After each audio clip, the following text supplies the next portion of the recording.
I am Jennifer Castro. Today, I will be interviewed by Christy Barty. Today, hey everyone, welcome back to the channel. The Jennifer Castro interviews the General Coverage Face-to-Face 2025 special. I am Jennifer Castro again, and today we're diving into something super important, the 2025 elections. I'll be sitting down with different candidates running for office to get to know them better and help you make informed decisions when you vote. These interviews aren't just about polished deeds. They're about real people, real plans, and the future of our communities.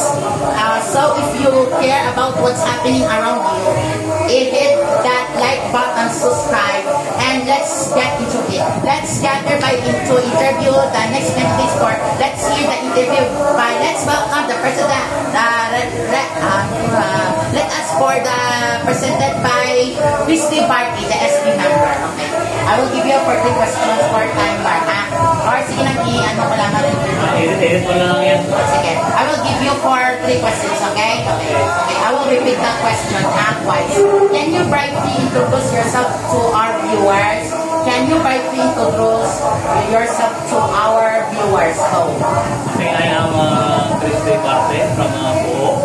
I'm running for SB member for this election 2025. And I am a Comsci graduate of Computer Science.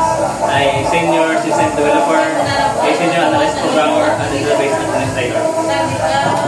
I've just been working for 25 years now. So, okay, let's proceed for 2 questions, okay? What inspired you to run for office this year? What inspired you to run for office this year? Go. I inspired for running for this year because of the technological advancement of our town. For me, I'd like to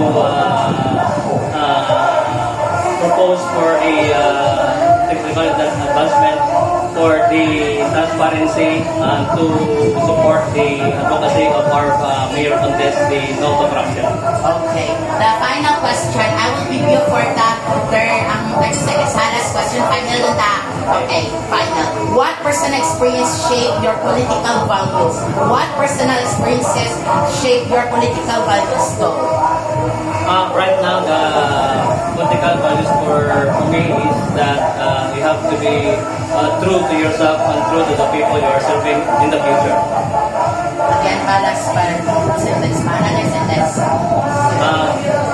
Right now, the political